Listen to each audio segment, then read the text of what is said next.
Welcome to the Let's Actuate podcast interview series, where we speak to leaders in VC, venture building, and future technologies, and we discuss the current state and trajectory of their domains. Let's dive in.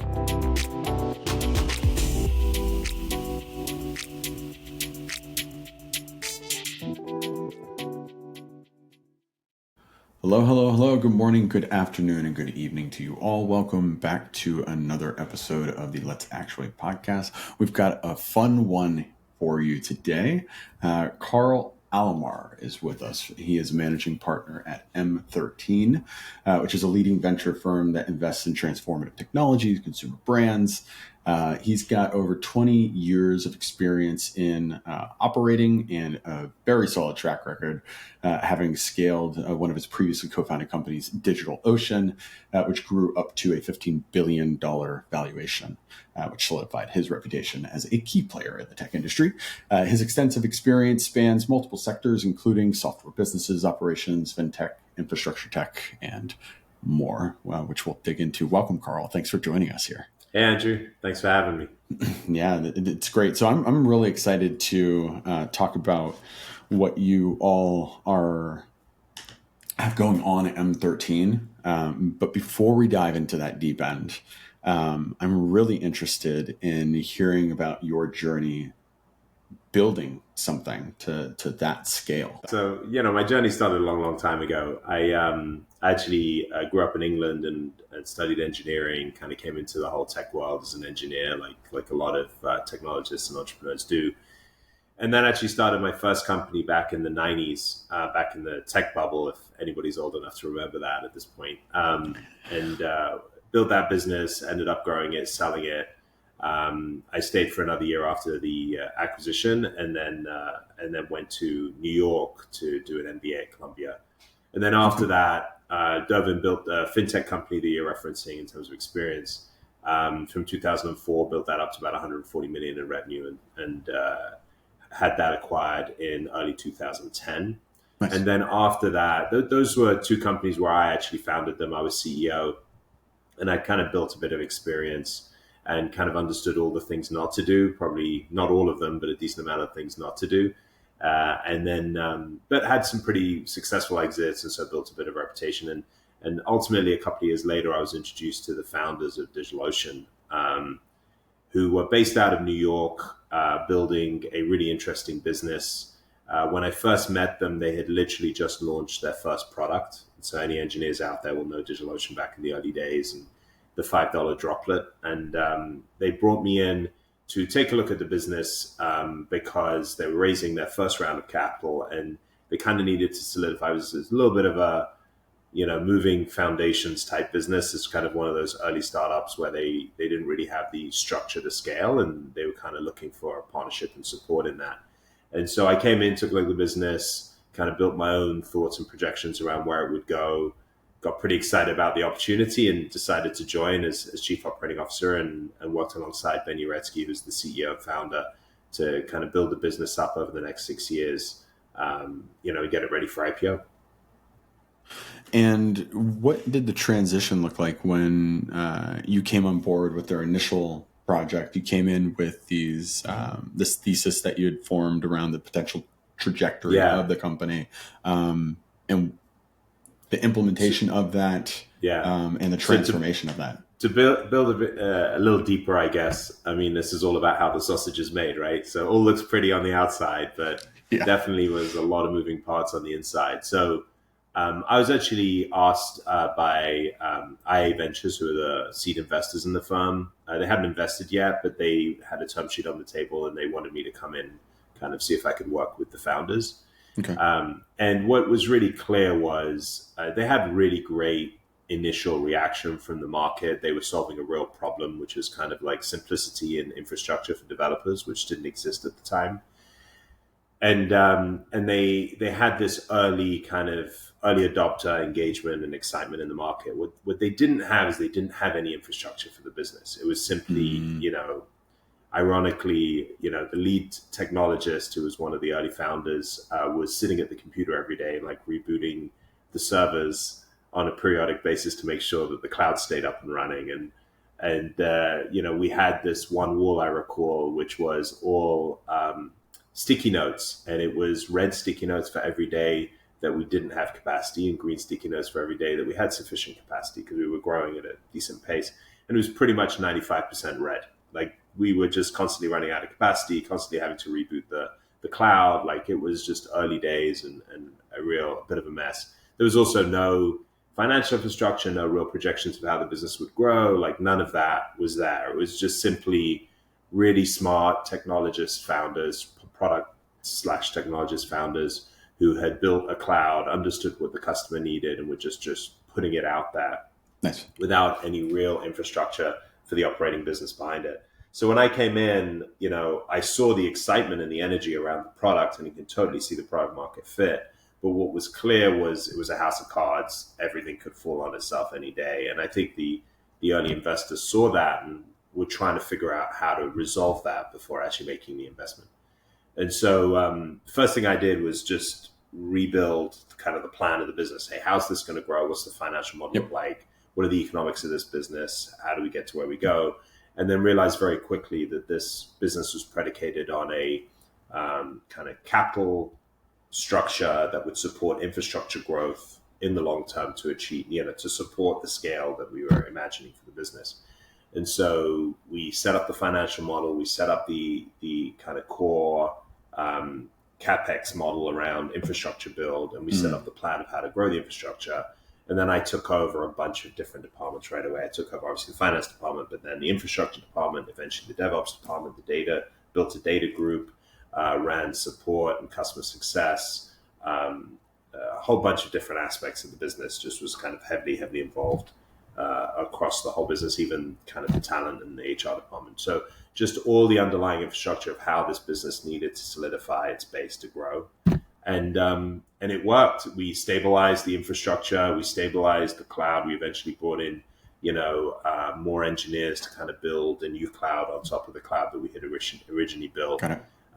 Stabilized everything, improved the quality of service, and then began that road of how do we iterate our product to provide more and more, better and better solutions for a wider and wider audience. And the rest is history. Love that. And a lot of what you touched on that you came in and kind of worked on seems to ring true with what is currently happening with the model in M13 with that kind of core infrastructure and support, which I find interesting. Did you pick up those lessons from like detrimental learnings that really helped move the bar forward in your previously founded companies? Yeah, for sure. Listen, I started my first company back in the 90s, and all I had was an engineering education. And back in those days, you didn't have, I think students are much smarter now about what they study. So they'll study some economics, they'll study some accounting, some finance, and this and that, business things. I purely was an engineer. I really had no idea. I didn't even know how to read a financial statement when I started my first company. And so I made endless mistakes along the way, but I think through grit and just some raw decision making and kind of hard work and running through walls, I was able to kind of succeed and progress. When I did my MBA, it was a big aha moment. All the things that I should have known that I didn't know when I started my first company, implemented those in my second company. So the core concept of building an organization, building business economics that work and make sense, scalability, marketing, expansion, all of that, I kind of built that capability over the first two companies and through my education. But then I would say I still learned a lot when I was at DigitalOcean. I mean, that was definitely the icing on kind of my executive education of the things that I honestly didn't expect to be major problems, but because each company scaled more than the previous ones, you kind of step into bigger problems that you have to deal with, and you kind of learn them as you go.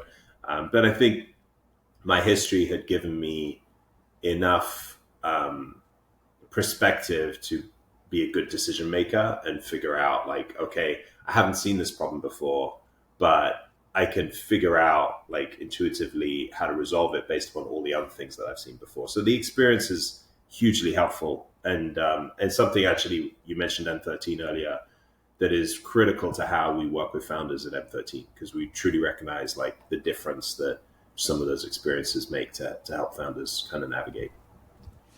Nice. I love that. And what inspired your transition? So you founded a few companies and co-founded a few companies. What inspired the transition into the venture space as opposed to starting something else? Um, Age and being tired are probably the two biggest reasons. No, I'm just kidding. It's partially true, I guess. There's always some truth in jest, but no, I'd been doing it for 20 years. It is a hard slog. I would Yeah. argue that all three companies, no matter of the previous success, basically started out in a closet.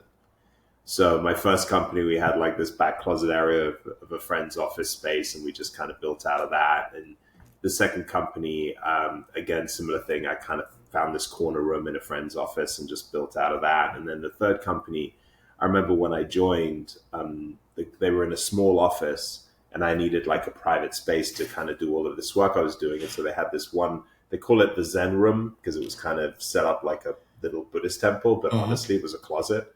And so every company I've ever started, I started in a closet. And so, you know, I had achieved a lot at that point in my career. When you build a company to that size, it's a lot. And I probably could have just turned around and gone and joined a later stage company as an executive, but that's just not as exciting for me. Um, I did have a lot of opportunities to do that. So a lot of Mhm. C-level offerings were coming in. You know, I was 6 years into DigitalOcean, and I was getting a lot of offers for operating roles like that. But in parallel to that, I was also getting a lot of interesting offers around more of a portfolio responsibility, which is kind of where M13 fits. Mhm. And I've always enjoyed, I've mentored and advised and sat on boards for a long time now. In between companies and stuff, I've done small investments and kind of been involved on that side. And I've always really, really enjoyed and been inspired by kind of that youthful exuberance of new entrepreneurs coming into the scene, really smart people, really smart technologists that are just building really interesting things. And what I did also notice is that every time I was in a company, I had my head down. I think founders will recognize this. You have your head down so far, so deep into the business you're building, you begin to lose perspective after a certain amount of time of what's happening on the horizon. Mm. And so every time I lifted my head, I was like, wow, so much stuff is going on out there. Mm. And so it was definitely intriguing to me to play in a role where I had more of a broad view of the market and what was happening, where technology was going, but also the ability to work with young founders that just were inspiring and to vicariously live through their success and their experience. Because I've been through a lot of it, and just seeing them experience it and knowing that I have a part in that is kind of a lot of small pieces of great wins along the way for me as well. So it was a question of, do I broaden my horizons, or do I go back to the beginning and early stages of a company where I spend the next 5 years building the next opportunity? And so I felt like this was the right place for me, the right time. Had a young family, had a lot of different things in life that just made this the right choice. And I have not regretted it for a minute. This has been a fantastic experience now for about 5.5 years. Nice. I love that. And did you have a previous relationship with M13? Did you shop around? Did they find you? So I was being courted, as I mentioned, by a lot of operating companies, and I was also being courted by a handful of funds as well. Most of the funds were either small 30, 50, $80 million early stage funds where I would come in Mm. as kind of a general partner and kind of really help run them. And others, a couple were big funds that were like, would bring me in as more of a junior partner, and I would grow within the company. Um, M13 was unique. First of all, the two founders, Carter and Courtney Riem of M13, they had already kind of built their fund one and had a lot of success with it. I'd known them at that point for about 5, 6 years already. Okay. And we'd known each other socially, but we built up kind of a lot of respect for each other from a business standpoint over the years. And so Carter specifically approached me, about a year before I officially joined, and was saying to me, "Hey, we're going to launch our second fund. We want to really institutionalize it. We want to build something really disruptive. Like, we need someone like you to come help run it." And so initially I was very doubtful. I was also very busy at DO. We were preparing for the IPO and all of that. And so I just said to him, listen, I'm happy to advise and support you for a while, help you kind of strategize what you want to build. And then we can determine, like, once you've got that, once you're in the fundraising mode and you've actually got a position that makes sense, then, that's something I would consider. And so I kind of used that time to really kind of get to know what it would be like working with Karl Alomar and strategizing the position. The key thing that made them the right choice for me was they come from an entrepreneurial background themselves. Okay. And so we shared a real idea of, if you're going to do something, you got to kind of be disruptive. I don't want to just go join like a run-of-the-mill venture fund. I mean, back in those few years ago, venture was an everyone business. Like, everybody had a venture fund, and it was kind of like, how do you stand out? How do you really differentiate from the crowd? And so they had they recognized and totally shared in that vision. And then the other part was that their ambition was big. They didn't want to build a $50 million fund, but they hadn't built $1 billion fund. So I would be coming in at the very beginning of them building up their fund volume. So now our funds are generally around 400 million value, 400 million AUM. So it's a good size fund that affords you the right amount of management fees to do the things that we would need to do to be disruptive. So we'll ultimately talk about that, I'm sure. But that was a big motivation of, hey, the right strategy, the right economic model, like, this makes sense if I was going to come in, and then I would come in alongside Carter and Courtney as a third managing partner, and I would essentially run the day-to-day operation of the fund, which is what I've been doing. And so it was just a very, very good fit. So first choice was operating versus portfolio. I decided portfolio was probably the right direction for me, and then within the portfolio options I had, M13 seemed to be the most progressive and most aligned with what I was trying to achieve. Yeah, it sounds like fantastic alignment. Just small curiosity. What was their fund one, their starting fund that they had a lot of success with, and then what was their ambition and goal with fund two? The size, fund wise, one and focus was in aggregate around a $92 million aggregate LP set, like AUM. Yep. So much smaller. It was a mix of a lot of pre-seed stuff, but then they did do some later stage opportunity investing out of it. Yep. They did fantastically well. So to date, I think their MOIC is north of 13x. Beautiful. And their DPI, which is their return capital, I think is probably north of 3x.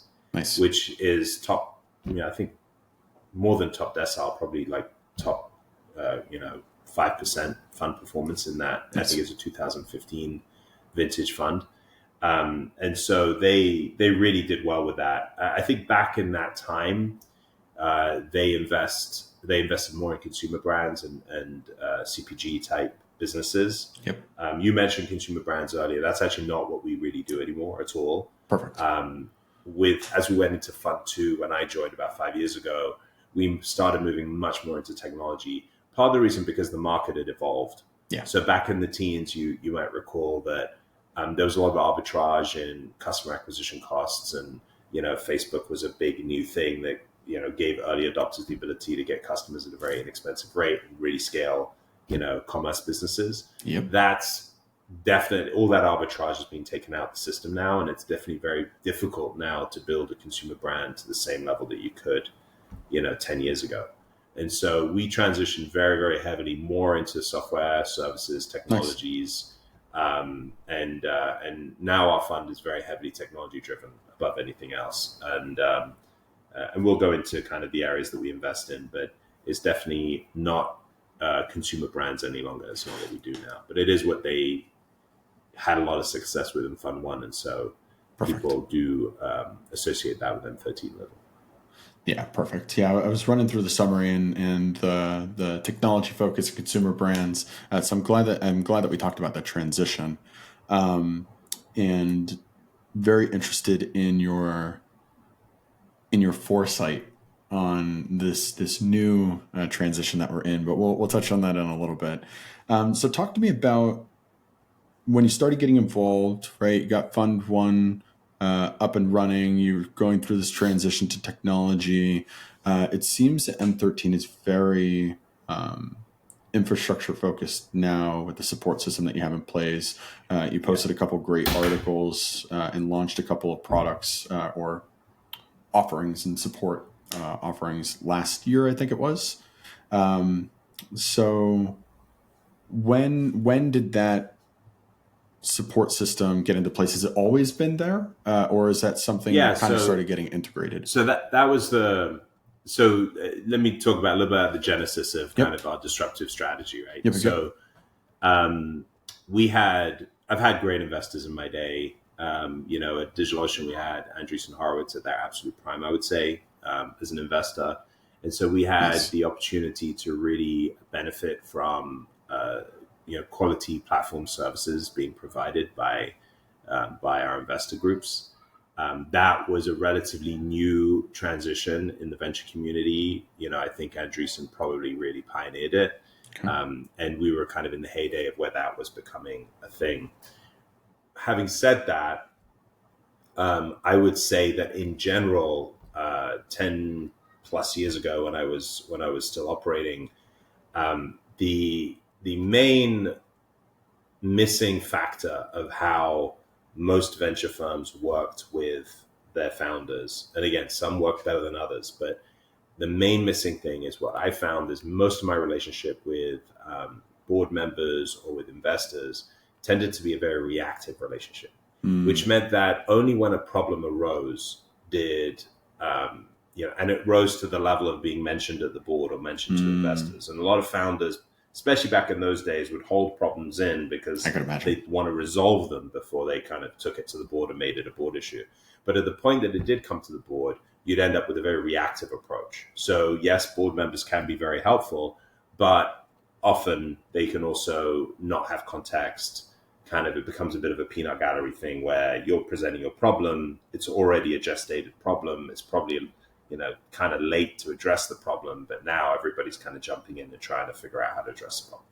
So one of the key things that we were thinking about with M13 is venture needs to evolve. It needs to be more of a partnership with the founders. It needs to be, we think of it as like venture as a service kind of concept. The money is only the entry ticket price. It's not the actual job.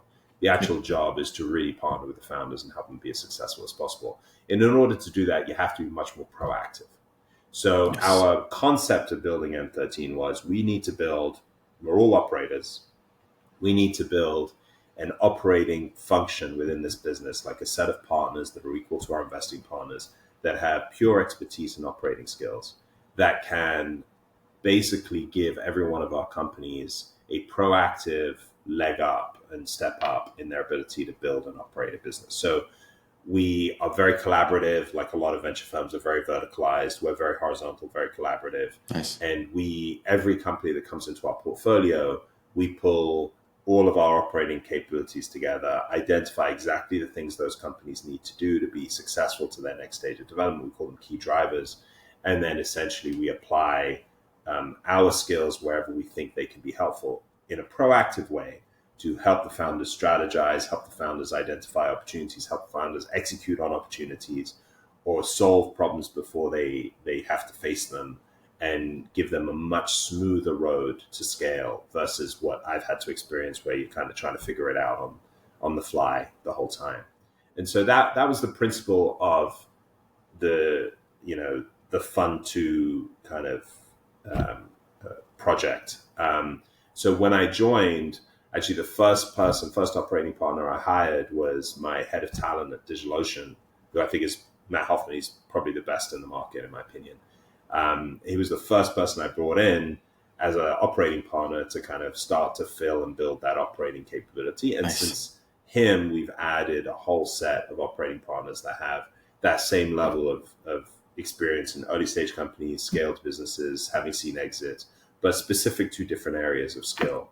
And so we have this kind of backbench of, very enviable executives that you give their skill sets to any founder that is worth their salt, and they're going to get a huge amount of value in just making sure they build things the right way and do things the right way. And so that was the principle and the ethos of how we built the firm.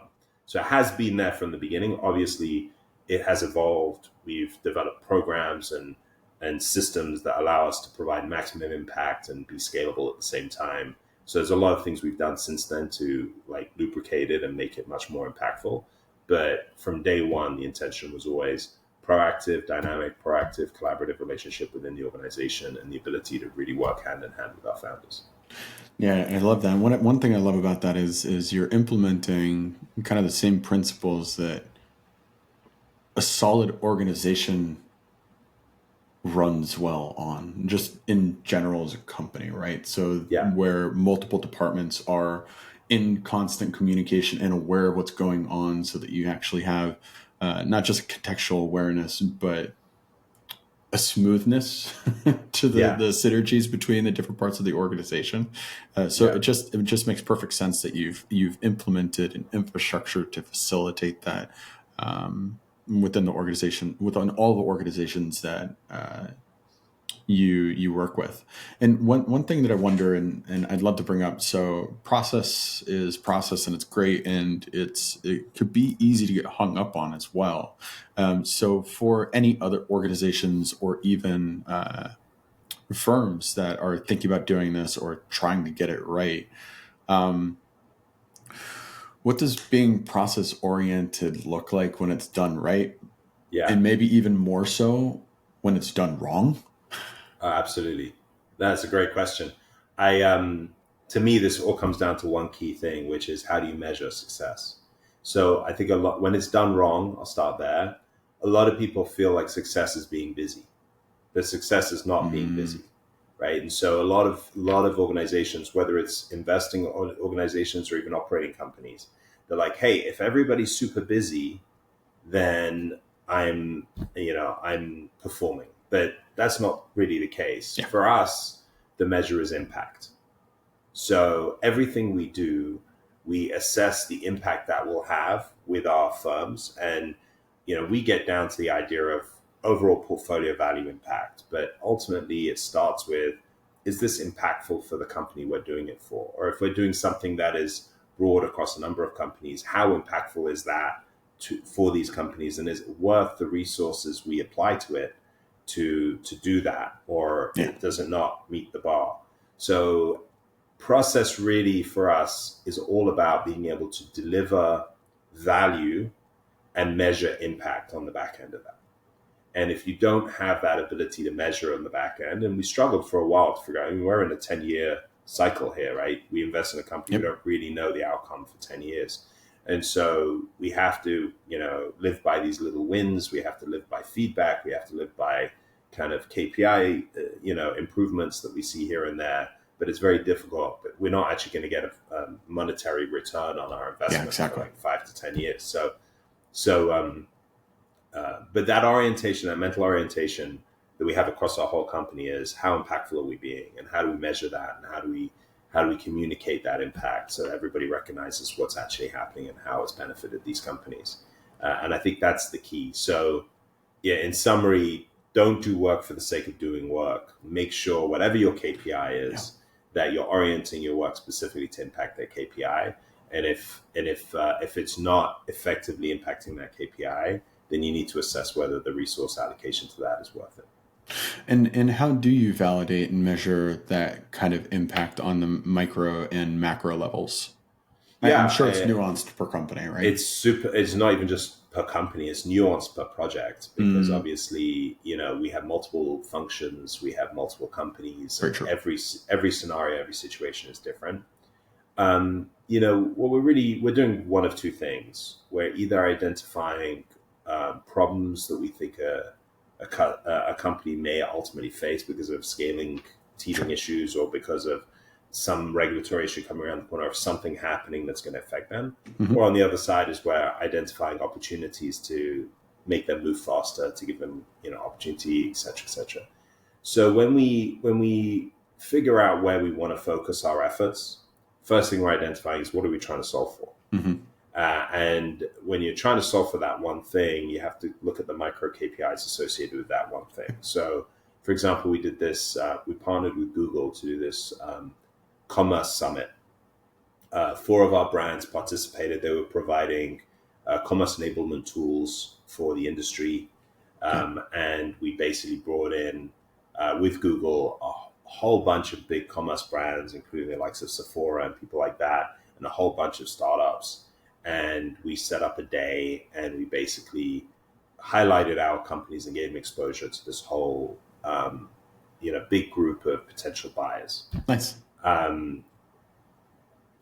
Post that, we were able to actually specifically measure the sales pipeline that came back to each of those companies. We actually got direct feedback from the CEOs on how impactful that was to their businesses and their exposure. We were able to actually really identify very specifically, okay, we did this, we spent this much time doing this, it's created this much opportunity, which in turn could ultimately create this much value across our whole portfolio. And it was an incredibly successful event that we did for them. So that's one example. Another example is we have another company that has a big enterprise contract. That big enterprise contract is moving a huge amount of volume to them, but they require, it's in the health tech space, so they require practitioners to facilitate and process that. And they were really struggling in building. So we weren't seeing the revenue move as fast as we would expect, but not because they didn't have the demand, but because they couldn't service the demand because they didn't have the staff to do it. So we literally put our whole talent team on it. They restructured their hiring process. They changed the criteria of how they were hiring, and they basically started to doing all the lead generation for new hires, and have given them a massive volume of potential hires now that they were really struggling to find before. So now they're building their practitioner set, and we can immediately see, revenue's moving because now they can process more business. So those you can very specifically see the impact. And the reality is that health tech company was struggling they could have struggled for another year trying to figure out how to build the staffing. But because we preemptively saw that and were able to step in and say, we know you need this, it's going to take you from X revenue to 3X revenue if you do it right. So we're going to help you get it done right.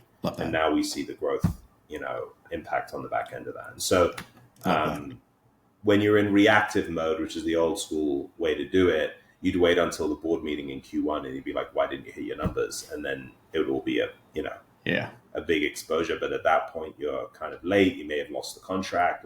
There's a lot of things that go wrong between here and there. So being proactive is really a key part of making that kind of impact work. I'm gonna drop a side comment to everybody that may have missed it in regards to events. Please identify KPIs and intend to measure the impact of events, because it's very easy to, whether you're creating them or going to them, and whether you're a startup or a firm, it's really easy to get lost in kind of like this event cycle. So it's like measure the impact, drive the impact, and optimize for that. That was an awesome call out. The note that you made on being proactive and being aware of these situations that arise and being able to step in is fantastic. What does it look like to create that space where that awareness can even occur, right? Because it's also very easy to be like, hey, look from the outside, you have some hypothesis, you start to dig into it. You have to be proactive as a firm to identify those things.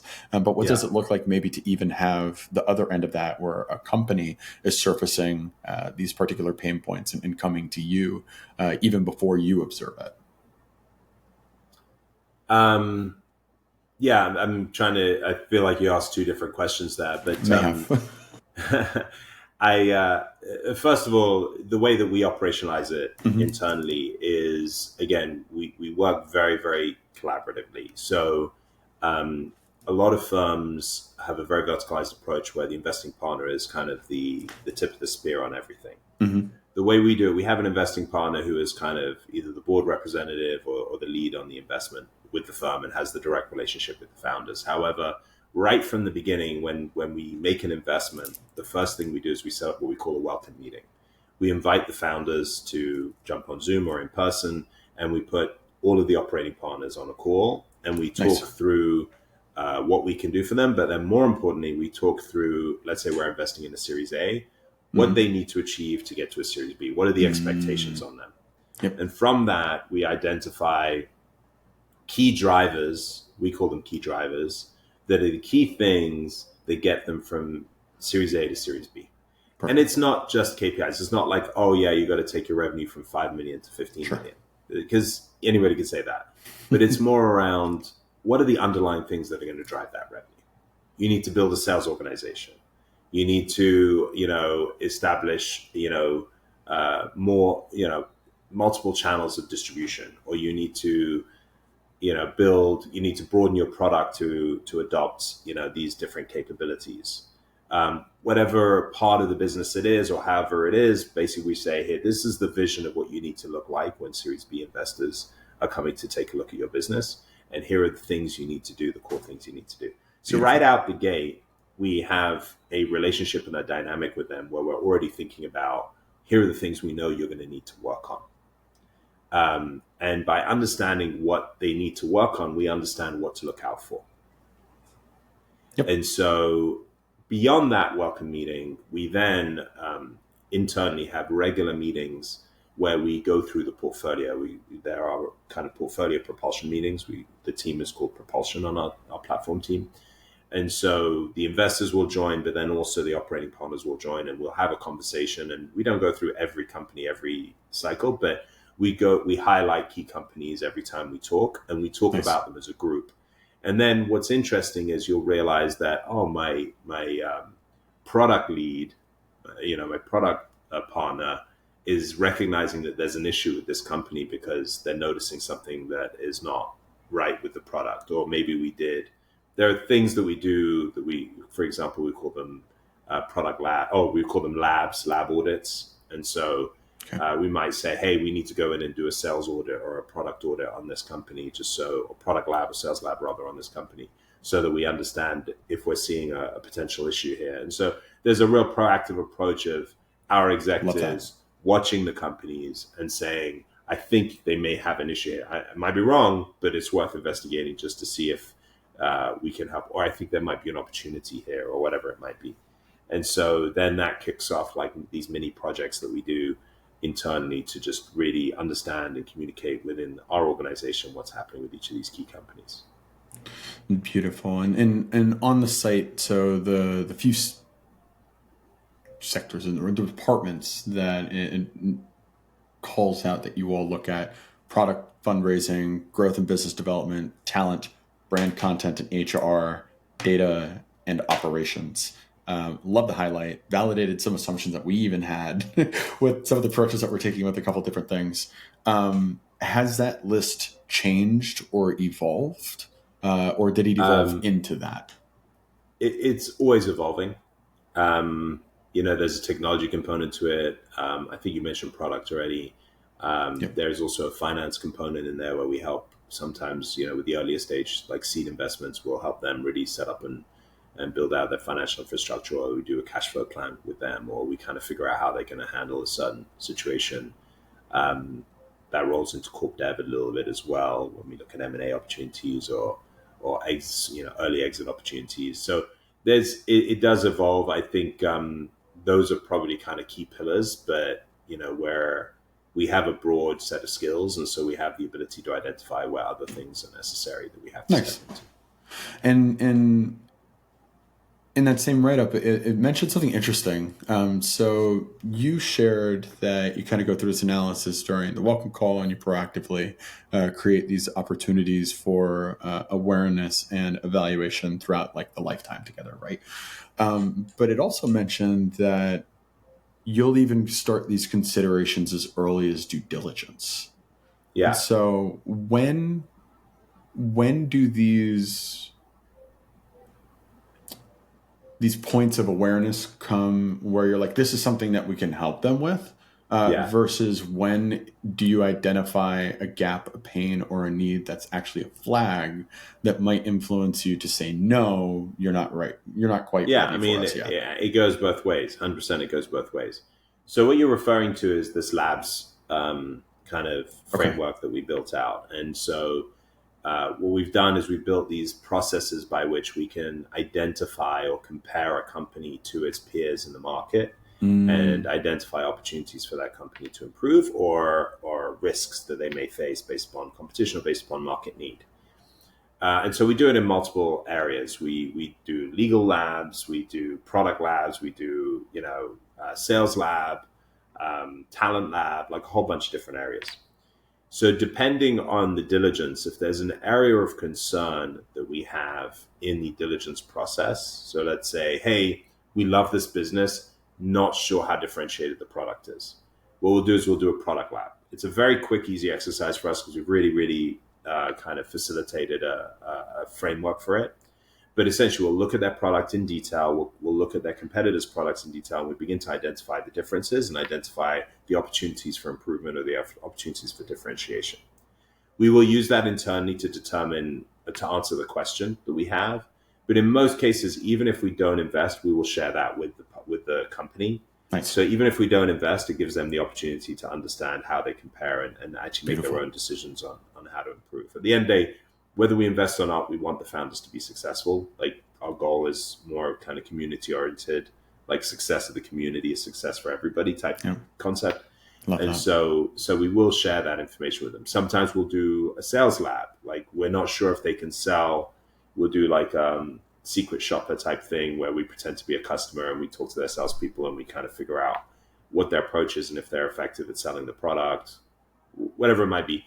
I will say that most of the work is done post-investment, but there are moments where we think it's very valuable pre-investment, and that's where we'll do those things just to help kind of a key analysis of, is this the right team, or is it the right product, or is it the right go-to-market strategy, or what is it that's missing here? So we go in with our eyes open. In a lot of cases, I think the decision of can we help them versus do we not invest are very separate decisions. I think in all cases, we feel like the reason we do these things is because we're identifying areas in which we can help. The decision to invest or not invest is much more of a macro decision to say, hey, when you look at some of the parts, does it still make sense, or is it just too far of a reach? Do we think the likelihood of success is now limited? Yeah, and I love the fact that doing that digging, you resurface that visibility to the team themselves so they can have something tactical and actionable to grow. Because what you'll hear maybe more often than not these days is kind of the silent walls that you might hit during the fundraising process. I faced those. So it's not we try and be very responsive. We try and give people reasons if we walk away from deals. Like we try and be as as communicative as we can be. We think it's a very tight community. At the end of the day, it's really interesting when you say no to a particular investment, and then that founder starts kind of introducing other founders to you because they just enjoyed the experience so much. And it's a real testament to kind of building a good reputation in the market and, being able to get good deal flow. Oh, I love that. And you've got kind of two models to the business, right? Where you'll invest or you'll get a little bit more hands-on through the venture studio aspect of it. Is that correct? Yeah, we do have a venture studio. It is, to be honest with you, a limited amount of what we do. Sure. But it is something I think basically we kind of have that entrepreneurial itch. So in some cases we identify markets we just really don't think are being addressed. And so we're like, hey, why don't we just, bring on some founders and build it ourselves? Cool. I think the best example of that is a company called Lifeforce that we built. That is longevity medicine. And it's, very, very fragmented industry. We actually launched it in partnership with Peter Diamandis and Tony Robbins, who are longevity kind of influencers in the market. And that company has done incredibly well. It's been up running 2 years, they're probably approaching somewhere around 25 million run rate already. Beautiful. Like very popular, really good product, really works well.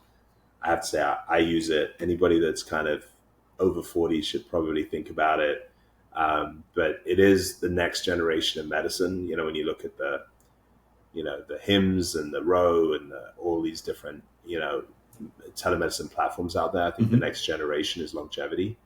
And so, post, let's say obesity is now, and then following that is longevity.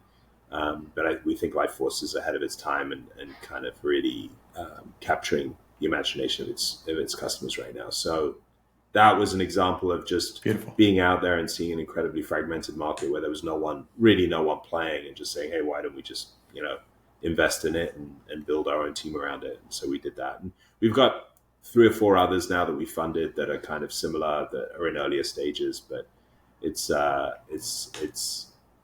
definitely exciting to kind of identify opportunities that we're not seeing anybody solve, and figure out if we can build solutions for them. Perfect. And I'll make sure that we include a link to that in the description for people to check out. So part of the other value add outside of the propulsion system and outside of the labs is this portfolio portal.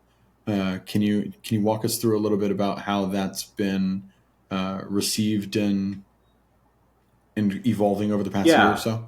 yeah.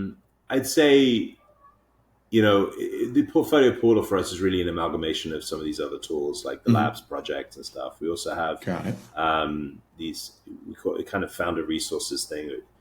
Uh, we built this, we started figuring out how to deliver value in 3 different ways: kind of low resource requirement, medium resource, and high resource. High resource is Okay. the hands-on, like really get in, work with them. Yeah. On the low resource side, we were thinking, okay, it's either going to be big event type stuff, or it's going to be stuff we can deliver digitally. And so we were trying to think about, we originally started with blogs and stuff. Like First Round does an amazing blog, and some other firms do. Andreessen's very good at blogging. And then we're thinking, okay, you know what? Blogs, everyone's doing blogs. How do we do kind of more of a guide, something more interactive, something that kind of allows people to really engage with, and kind of is differentiated and unique for us? So we started building out what we call rocket guides. And rocket guides are Love these them. interactive pages, and you'll find them on our kind of on our founder resources section, which is this portal that you're talking Yep. about. Rocket guides, essentially, like the first one was, how do you build your Series A deck? And it's an interactive deck you run through. It has an imaginary company we call Rocket Ship Inc., which is like, how to, a company is going to take rockets to the moon. And the idea of it is just to guide you how to structure a deck, how to think about, different components, with a lot of interactive kind of buttons here and there to tell you, different pieces of information that guide you through that process. We then did one around, navigating the AI marketplace, and basically how do you integrate AI into your business. So we kind of navigated all the different AI tools and kind of created a guide on how people can figure out which AI tools are the most impactful ones for their business, and then implement them. We've done a handful of others similar to that. And so what we're trying to do, again, is just in a differentiated way, as much as we can, deliver value to a wider community of founders. These aren't just limited to our own portfolio companies. Our portfolio companies get the product, get the labs, the lab audits. They get, a lot of hands-on, high-touch engagement with us. Yeah. They get, obviously, access to our full network. The ability, our portal also allows people the ability to navigate our network and identify connections they want to make, like things like that. But then to the wider audience, we kind of continue to build content and things that we think will engage them, and actually be enjoyable for them to use and learn from. Perfect. Yeah, I recently dug into the rocket guides. It's great stuff. We'll be sure to link that below as Yeah. well. And I love that they're actually just straight out of Figma interactive Yeah, not all of documents. them are. They're done in, each one Yeah. is done slightly differently, Yep. but Yep. Yep. definitely the Series A deck was straight out of Figma. So it Yeah. just makes No, it it's really easy slick. to put out there. Yeah. And great resources as well. And I love that Yeah. you share the perspective through each process, so you actually walk somebody through the considerations of the Yeah. nuance of all of it. So definitely check it out. And then one other aspect, it seems that you've kind of started connecting your community and Yeah. your founders and your resources to each Yes. other. Yes. I'm assuming you're not so much the middle person anymore. How is that working and being Yeah, received? so we have a couple of different things there. We have a Slack community for all of our founders, where we kind of connect everyone and allow them to communicate with each other, and we'll put like resources, information in that as needed. But we also have a backend system that allows them to navigate our network based upon a whole bunch of different criteria. Like, hey, I'm looking for a a great lawyer, or I'm looking for a mentor on this subject, or I'm looking for this type of partner for this or that, a recruiter, let's say, whatever it is. And it gives all the recommendations of the people that are in our network that we recommend. And then they can identify, I would love to meet John Doe. And whoever in our team is connected to that person can automatically send an introductory email Perfect. through the platform. So it's like just Nice. this natural way of connecting people that is self-serve. And it just allows for a much quicker and more immediate communication across our community. And one big thing that we value, and I think big thing we bring to the table with pretty broad set of partners in our organization, is a very, very wide community. And so we want to take advantage of that. Again, it's an example of moving away from this verticalized dynamic and being much more horizontal about the value that we think we can provide back to our portfolio. Perfect. Yeah, it sounds like y'all are hitting stride in putting the systems and infrastructure in place to support what's been growing and evolving over the years. So it's really exciting to hear.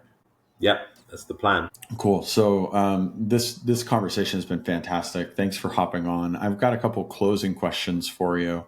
What considerations would you share for founders that are kind of in these spaces that you're in, that might come to you, that you'd want to see them like primed or thinking about? Yeah, I think one of the most important things I learned in my own career is surround yourself with the best people. And I'm not talking just about building the best team, that's obvious, but it's also about having the right investors at the table. I'd say the biggest mistake I've ever made is taking investment from an investor at the highest valuation that didn't turn out to be the best investor. And probably would have been smarter taking the next valuation down. It's counterintuitive, but the reality is, in the long run, you're going to be far better off by taking a little bit of dilution now with the right investor, and then reaping the value and the returns from that investment relationship. So I also, beyond that, investors, when you do pick investors for the worst times, not for the best times. Like, who's going to be there for you? Who's sitting at the board? How are they going to help you? How are they going to support you? How do they work with you at the worst times? It's very easy to be a great investor when everything's good. It's when things are down, the people that step up and really support you are the ones that you really, you know who your true friends are when the chips are down. And 100%. so I just think that that's probably the greatest advice I could give a founder, is like always focus on putting people around you that are going to make you better and they're going to help you be successful, and not and are aligned with what you're trying to build. And I think that's key. Perfect. And then on the flip side of that, what considerations might you have for investors or firms to be that better partner? Yeah, I mean, listen, we preach it, right? It's the reactive versus proactive approach towards investing. I'd say, as I said earlier on, I think the future of venture is venture as a service. The money is the ticket price to get in, but the real value is, what you can do with the company, what you can do for the company. And so I would say, I really, really enjoy sitting on boards with other investors that are proactively really engaged and involved in the businesses. When you sit on boards with other investors that are checking in just for the board meeting, it's honestly just a waste of time. And so it's very, very, I would say to all investors, like, really invest in founders you really believe in and really partner with them. It's hugely valuable, and I think the returns will speak for themselves. Perfect. Love it. Thank you again for hopping on. There's a future conversation I want to bring you on because you've got an interesting write-up and perspectives on some of the industries that you're interested in. So I'll tap you on the shoulder in the relatively near future. Listeners, definitely keep your ear to the ground for that. But in the meantime, Karl, thank you so much for joining us for the conversation. Thank you, Andrew. Appreciate it. It's a lot of fun. All right. Well, good morning, good evening, good afternoon. Hope you enjoyed this one, and we'll catch you in the next one, y'all. Cheers.